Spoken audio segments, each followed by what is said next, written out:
Hola Masala, it's great to be back. This is Luisa from Colombia. And Ashwin from India. Today we are going to be talking about the cultural shocks that you lived the first and second time you visited my country. So if you don't follow us on Instagram, we invite you to do so at Masala of Cultures.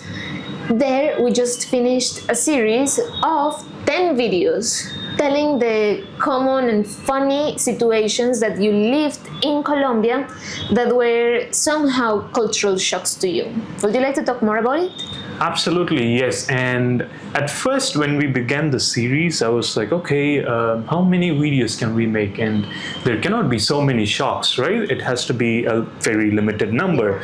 But as we kept making videos, we just realized that there's more and more and more every single time that we started working on it. And I was just like, oh my goodness, like we never properly sat down and actually talked about every single thing, because yes, today and this week I get a shock or two, and then next week I totally forget about it, right? So that's the thing. And at the end of, let's say, 6 months, you have accumulated so many shocks. And at that time, it kind of become very normal. They're not shocks anymore because you've gone through it. But only when you look back at what you went through, you actually know which things were not normal to you, which things were absolute shocks, and which things needed some time to get used to. Absolutely. So please tell us some of the shocks you remember that we put in the series, please. I think the very first one that we talked about, like kisses and hugs and the warm embrace of the Colombians, it's very beautiful. I have come to absolutely like it a lot. But it was definitely a big shock for me, because in India, it's not normal at all to hug or kiss or even shake hands, right? Like you meet someone, even from your family, yeah, it's mostly like this, Vanakkam, or you may have heard Namaste, right? So it's only like that physical contact, touch is definitely not a common thing. And when I saw Colombians, of course you don't do it with strangers, but if you've met someone for 2 or 3 times and you know them and you've talked to them, you've spent time with them, you just instantly go in for a cheek kiss, and then you hug them, or minimum you do a handshake, right? Even if it's a stranger, a friend of a friend. So you just start with the handshake, and that part of the Colombian culture really fascinated me, and honestly it shocked me a lot in the beginning, and it took some time for me to get used to it.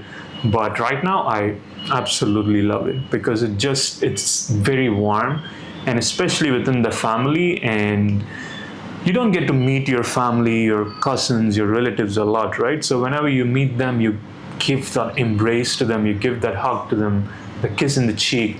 It's a great way to start the conversation, or start the time that you're going to spend together. I think maybe I had the idea that for you it was going to be easier because you got to know a lot of Latinos in the US. And we are very warm people in general.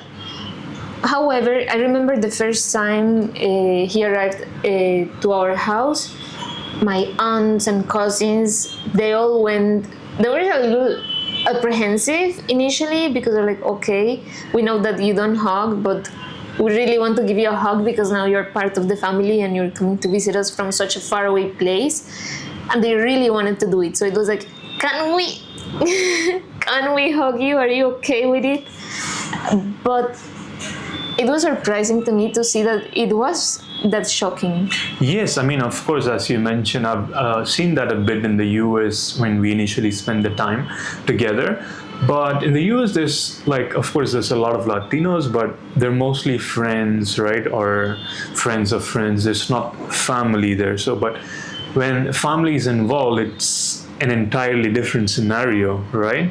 And that's how I felt. Like, even though I spent a year in the US and I've seen that firsthand, it was still shocking for me in Colombia, because in Colombia, in a Latin American country, it just gets more intense, right? Okay. And absolutely, I love it right now. It's great. It's a great practice. I think all of us throughout the world, we should be more warm towards each other, especially in these days, in these times.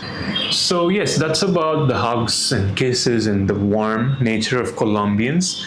Now I have a question for you. So this was one of my shock. But what was shocking for you from one of the things that I mentioned, which is very normal in Colombia? Okay, I don't get it. You want me to say what was shocking for me from my own culture? No, what was shocking for you from one of the things that I said about Colombia? Okay, that I didn't expect you to be shocked by that. Exactly. Okay, I would say two things. First of all, the pets, and second of all, the kindness and courtesy of people. So, to go into the in depth in this topic, the pets are everywhere in Colombia. Almost every single house has pets. In every neighborhood, you will see the parks with pets. You will normally have people who walks pets in the cities. Or if you live in a rural area, you might have dogs that will protect the place, or cats, and people even have guinea pigs. I don't know, it's very common to just have pets in general. 1, 2, 3, even more. And people love them. They are part of the family. I love animals in general, but I love pets too. In my family, we didn't have many, to be honest, but I love going and touching and taking care of the animal, and when they put costumes, I love that, right? But when it shocked you so much, I was like, why? Why? It's just, you were scared of the dog getting close to you. And they were like the cutest dogs, small babies, and you were just dead scared of them. Well, not every Indian is scared of pets. I'm just one of those. But the actual point here is that it's hard to have pets in India because most of us live in apartments, so we don't have like independent houses or more space to walk the dogs or just have animals roam freely, right? So, and also some of these associations, these apartments, they have rules where you cannot have dogs or other kind of pets. And that definitely reduces the chances of us like engaging with these animals and getting used to them. So that's why when I came to your farm and I saw like animals freely roaming around everywhere, like jumping on top of people, that was definitely shocking for me. And I think, for example, when you say most people here don't have the chance or live in apartments, I wouldn't say it's most people. I say most people are not used to living with animals, period. Even if you live in a village and you have an individual house, they don't have pets. I've seen very few cases when that happens. There will be dogs, but there will be stray dogs. They will feed them, but they will never go inside the house, right? Yep. It's like animal outside. Yes. And from the door to inside, it's only human. Yes, and of course there's also exceptional cases. There's many families that also love having the animals inside the house, but it's rare. It's not as common as in Colombia, because in Colombia you can see people traveling with their pets in airplanes and taking them to restaurants, cafes. And here you cannot take them to these places. And some of these new modern places, they even have signs outside saying no pets allowed, right? It's very, very, very few places that allow animals. But in Colombia, I think almost every place allows, right? If I'm not wrong. Of course there will be places that won't allow, but nowadays I think it's a minority rather than a common thing. Minority saying to not have. To not allow pets, right? So a majority of those places will allow. Of course, of course. Yeah. I also I would like to add that it might be because of the rabies cases. I think I was reading a little bit about it, and the rabies cases here are huge, and it's mostly because of dogs. So of course people will be so aware and fearful thinking that they can cause rabies. In Colombia, honestly, I've never cared about it because it's not. It happens, yes, but it's not common. So that might be another reason. The second point I said was the kindness of people. I know Colombians are extremely courteous. and therefore it can be hard for Colombians to go abroad and not receive the same kind of treatment. But for you, when you came to Colombia, it was shocking to get said all the time, please, thank you, and can I have your permission? All those treatments that we have in Colombia. Now I understand that it's because here in India you don't say that at all. And that's something I like. Honestly, from my country, I wouldn't prefer to change it. Oh yeah, absolutely. I love that too, because here we just say, we are like very weirded out if you say, please, can I have that? Or thank you after receiving something, because here, when you're family or when you're friends, those kind of formalities don't exist. Because if you say those things, they'll be like, aren't you my friend? Why are you saying all these things, right? It's so weird. Stop doing that. So I really like that. And not just with the people you know, but also with people you don't know. Like going to a restaurant, getting something and talking to the waiter saying, hey, can I please have the menu? And when they serve some food, you say, thank you. And also the same with whenever you enter a bus, you say hello, good morning.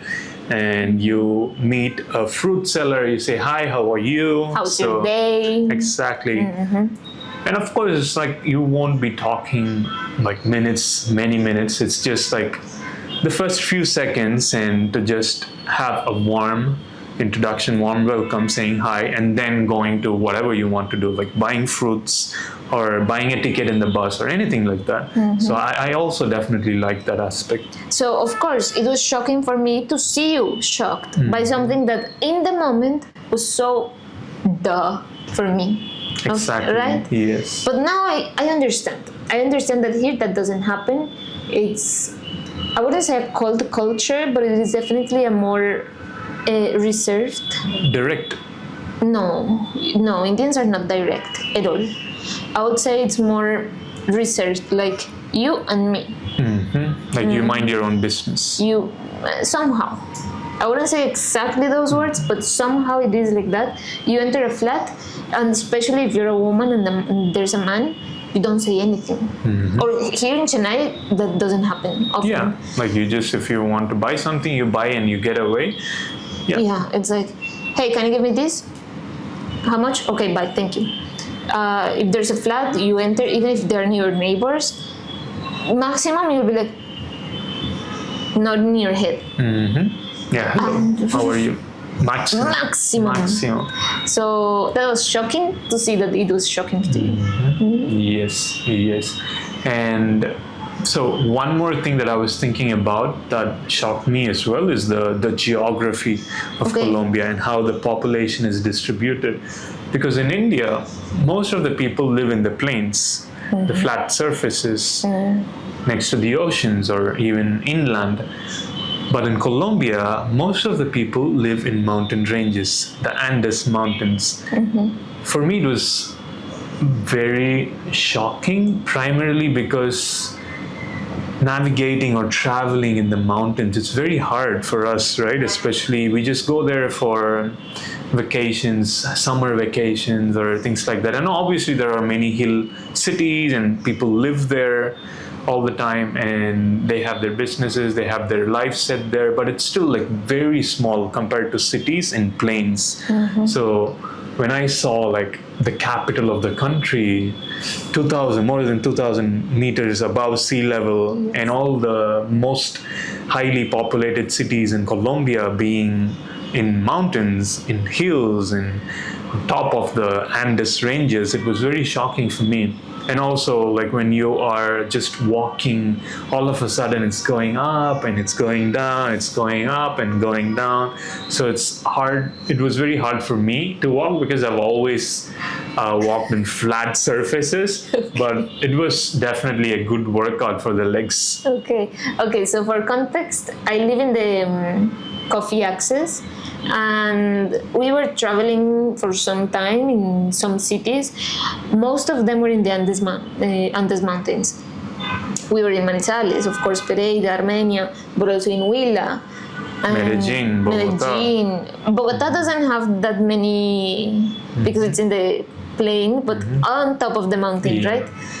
But these other cities that I mentioned previously, they all have some place that you will have to be uphill and downhill. And I remember that one day we were buying groceries in one of the cities, and you were so tired. You were so fed up with walking. First of all, I like to walk a lot.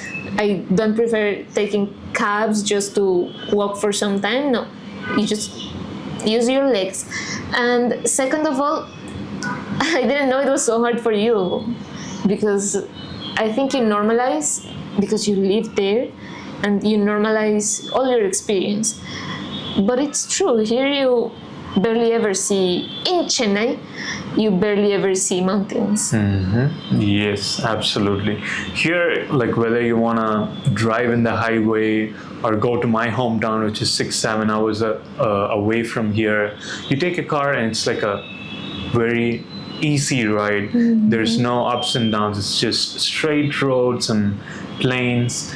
But in Colombia, the same place that's like, let's say 300 kilometers, the same distance as here, it will take twice the time or even more than that, because you have to like navigate through the mountains, up and down, and obviously driving in the mountains takes more time, right? You'll have curves. Yes. That was also very hard for me, because here we have the railways, and of course in plains it's very easy to have trains, but in Colombia there's no rails, right? There used to be, but not anymore. Not anymore. Still, for example, to go inside the region where I live, it was historically extremely hard to get to it, because it's in the middle of the ranges. It's hard. That's all I can say. It's hard. Now it's very accessible somehow, but there are still parts in Colombia that you cannot simply take the car or open a way for the train, because it's breaking mountains. Yes. To do so. Better to travel in airplanes. Well, it depends. And the point of all this series was to analyze how our community responded. Because we have a small group of people following us in all these platforms, so we still have a chance to interact one-to-one to them. And it's very interesting. Because, for example, in some videos, people will say like, hey, this is too normal. And why? Why do you say so? For me, it's very normal to eat chicken with the gloves, but for you it was extremely weird, right?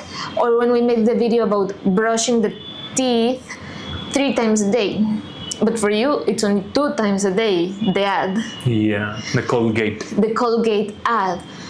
So what's normal for us, it's absolutely not normal in other parts of the world. And also within the same country, for example, we made a video where we talked about putting bananas in soups. In your family, you do that, right? A lot. And other Colombians commented in the same video saying that, oh wow, this is the first time I'm hearing that. And others said, yes, they do it, but I don't prefer it. So even within the same country, there are differences. Of course, that's why we want to be very clear. We talk about interculturality, about the differences in India and Colombia, and this is my culture, this is your culture. But the point is that even inside the same country, you have tons of differences. I come from the coffee axis, which is totally different from the coast, from the plains, from the Amazon. And here in India, it's even more extreme. Tamil Nadu, where you are from, is extremely different from Maharashtra, from Kerala, from Uttar Pradesh. All these states are different language, different traditions, different behavior of people. Absolutely, absolutely. Right? So it's really hard, or I have learned with making this series that it's really hard to say this is the Indian culture, this is the Colombian culture.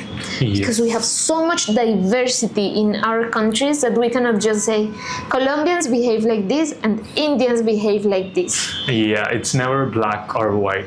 In a parallel universe somewhere, probably a couple like us is saying that, you know what, there's people who do this in my country, but it's very rare. But we are going to say that it's the common thing, right? So it's just, it depends on personal experiences, where you are from geographically, and within the same country, everything can change. The battery died.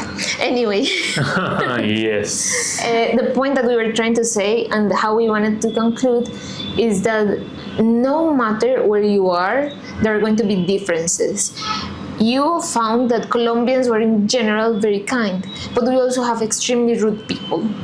And in India, people don't say, hi, good morning, could I, please, thank you. But they still hold a lot of virtue and honor in their behavior. So I would like to invite people who watch this video to realize that cultures are very important to define certain characteristics of people, but it is not the definition of who they are as human beings. Yes, and we will see more of this in the next series, where Louisa will be talking about her cultural shocks and differences that she saw in India. Okay, I'll think about it. You'll think about it. Yes. Maybe I don't want to do shocks. Maybe I want to do things that we as Colombians can learn from Indians. Because there's a lot of racism in Latin America against Indians, and I have to say it very clear and loud. Yeah, maybe you can say like 10 myths that you thought were true, but okay. No. We will check it out, and thank you guys for watching this. Now we're going to run because we have 10 minutes to arrive to the cinema to watch The Godfather 2. Bye guys. And follow us at Masala of Cultures, and also remember to check our website www.masalaofcultures.com. Nandri, Vanakkam.